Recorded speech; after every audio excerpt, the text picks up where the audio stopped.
2006 থেকে 2007 সালের কথা মনে আছে, যেই সময় বাংলাদেশের সফল দুই ট্রান্সপোর্ট কোম্পানি সৌদিয়া এবং এস আলমের জয়েন্ট ভেঞ্চারে মার্সিডিজ বেঞ্জ বাস যাত্রীদের জন্য দেওয়া হয়েছিল।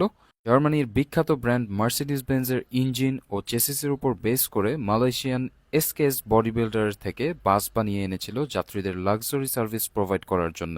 সেই সময় অনেক তাড়াতাড়ি মানুষের কাছে গ্রহণযোগ্যতা পেয়ে যায় তৎকালীন জয়েন্ট ভেঞ্চারে থাকা এই মার্সিডিজ বেঞ্জ বাসগুলো। তবে 2014 থেকে 15 সালের দিকে একে একে সবগুলো বাসের ইঞ্জিনে প্রবলেম দেখা দিতে শুরু করে। ফ্লিটে থাকা একটি বাস ছাড়া ম্যাক্সিমাম বাসই সেই সময় ডাম্প করে দেওয়া হয়। তবে 2024 সালে সৌদিয়া পরিবহন নিজ অর্থায়নে বাসগুলোকে পুনরায় রাস্তায় চলার উপযোগী বানিয়েছে। নিউ চায়না ওয়েচাই ইঞ্জিন দিয়ে replacement, acceptable well decorated interior, cosy seats, attractive paints সবকিছু মিলিয়ে বর্তমানে বাসটি যেন আবার 2007-এর জৌলস ফিরে পেয়েছে। এবং সেই সাথে আজকে এই বাস দিয়ে চট্টগ্রাম থেকে ঢাকার উদ্দেশ্যে ট্রাভেল করছি।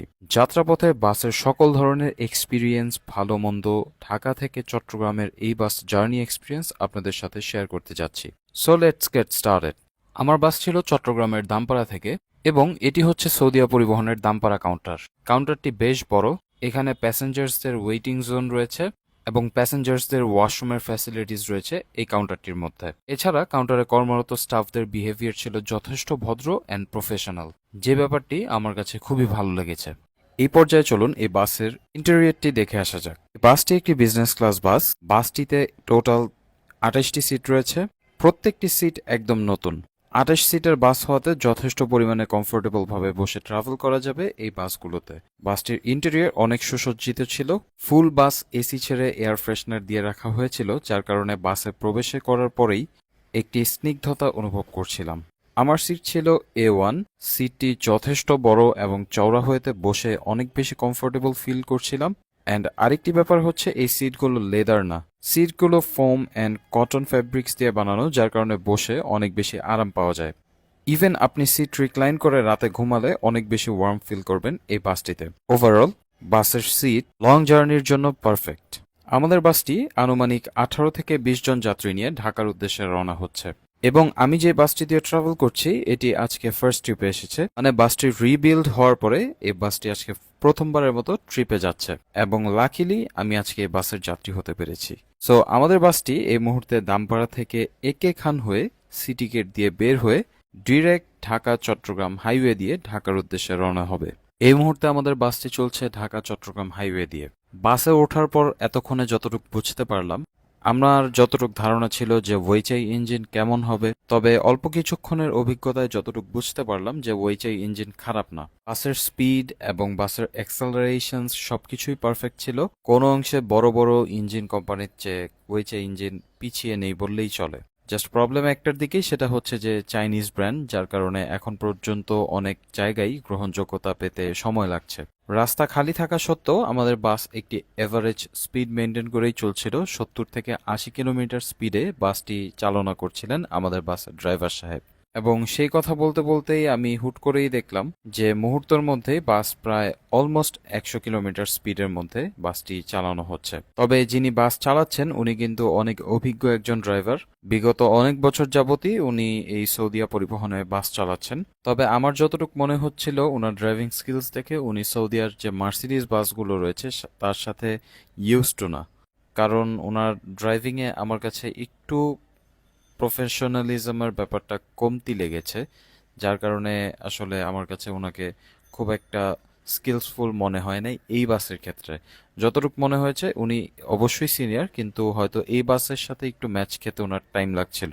এ পর্যায়ে আমি একবারে বাসের লাস্ট সিটে যে বাসের যে ইঞ্জিনের একটি নয়েজ আসে সেটি বাসের ভেতরে কতটুকু আসে সেই ব্যাপারটা জাজ করতেই গিয়েছিলাম এবং আমি যতটুকু ফিল করেছি যে এটি খুব বেশি একটি এফেক্ট ফেলবে না যাত্রাপথে। কেমন আওয়াজ হয় সেটা আপনারাই শুনে নিন।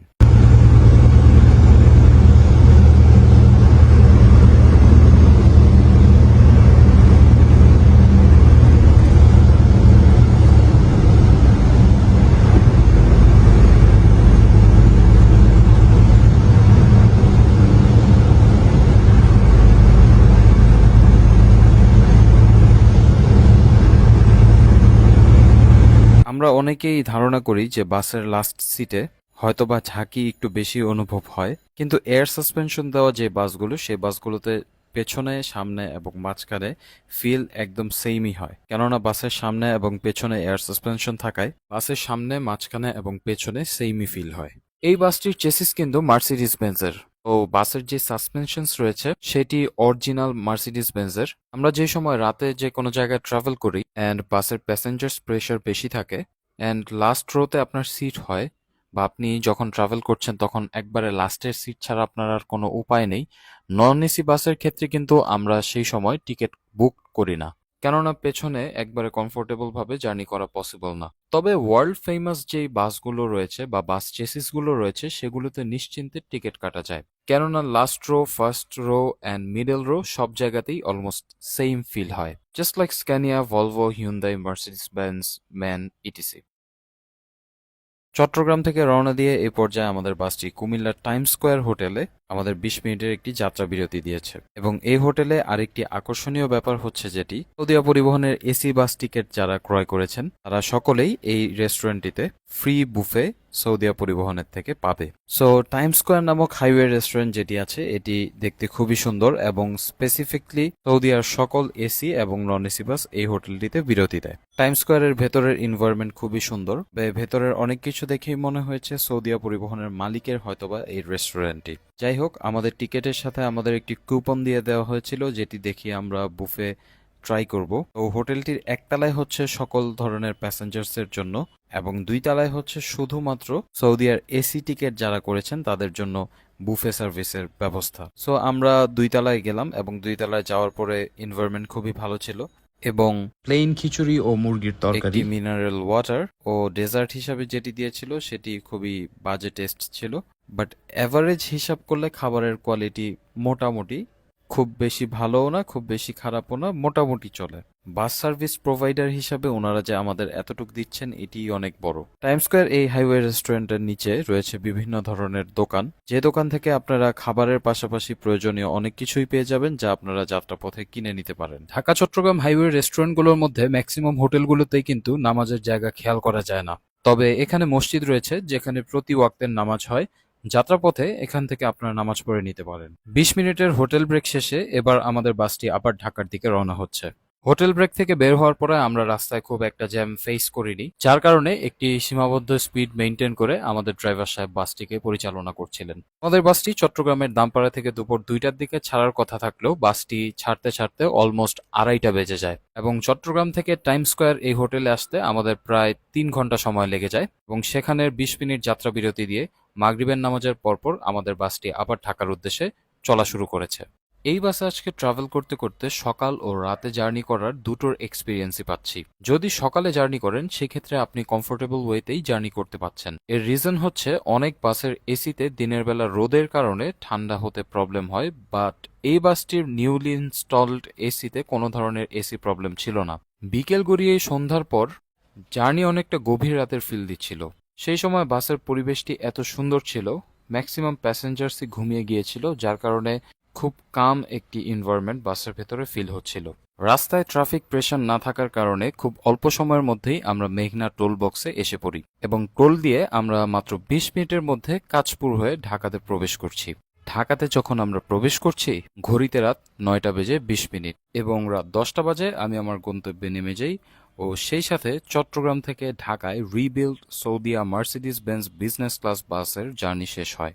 পরিশেষে আমি আমার ফলোয়ার্সদের জন্য বলতে চাই, আপনারা যদি ঢাকা থেকে চট্টগ্রাম বা কক্সবাজারে ট্রাভেল করতে চান এই বাস দিয়ে, সেই ক্ষেত্রে নিশ্চিন্তে এই বাস দিয়ে আপনারা ট্রাভেল করতে পারেন।